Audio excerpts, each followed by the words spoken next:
안녕하세요. 공부하는 법돌이입니다. 23년 국가직 9급 형법 문제 5번 기출지문 OX입니다. 지문당 풀이 시간은 3초입니다.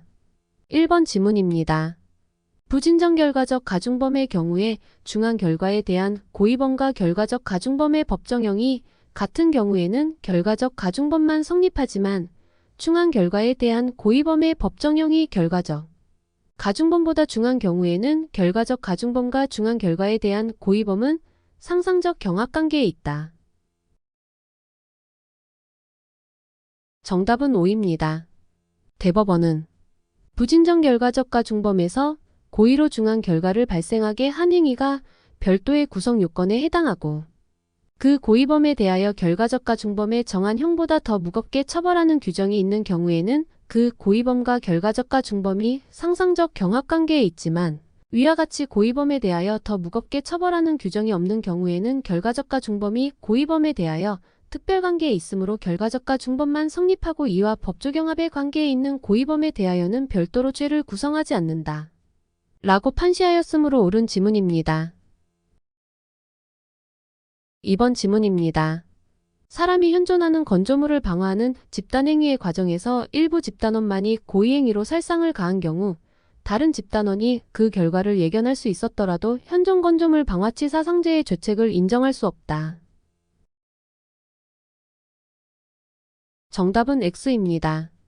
대법원은 현존 건조물 방화치 상죄와 같은 이른바 부진정 결과적 가중범은 예견 가능한 결과를 예견하지 못한 경우뿐만 아니라 그 결과를 예견하거나 고의가 있는 경우까지도 포함하는 것이므로 이 사건에서와 같이 사람이 현존하는 건조물을 방어하는 집단행위의 과정에서 일부 집단원이 고의행위로 살상을 가한 경우에도 다른 집단원에게 그 사상의 결과가 예견 가능한 것이었다면 다른 집단원도 그 결과에 대하여 현존 건조물 방화치 사상의 책임을 면할 수 없다.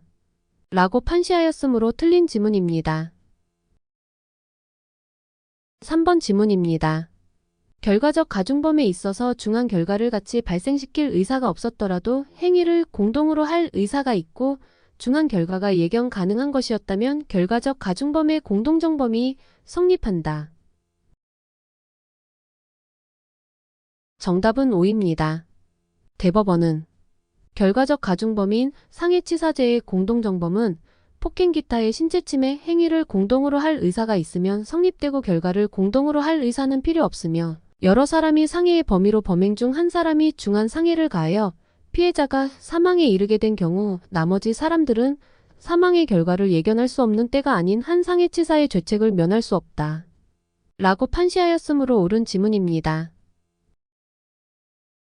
4번 지문입니다. 조문 형식상 결과적 가중범에 대한 미수범 처벌 규정이 있더라도 이는 결합범에만 적용되고 결과적 가중범의 경우에는 중한 결과가 발생한 이상 기본범죄가 미수에 그쳐도 결과적 가중범의 기수범이 된다. 정답은 5입니다.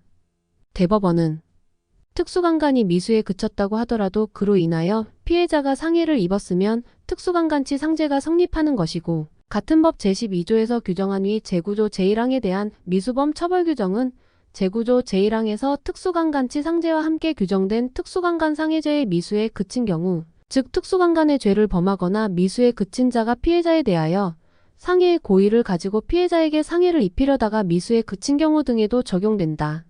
라고 판시하였으므로 옳은 지문입니다. 오늘 준비한 내용은 여기까지입니다. 마지막으로 여러분의 구독과 좋아요는 큰 힘이 됩니다. 공부하는 법돌이였습니다. 감사합니다.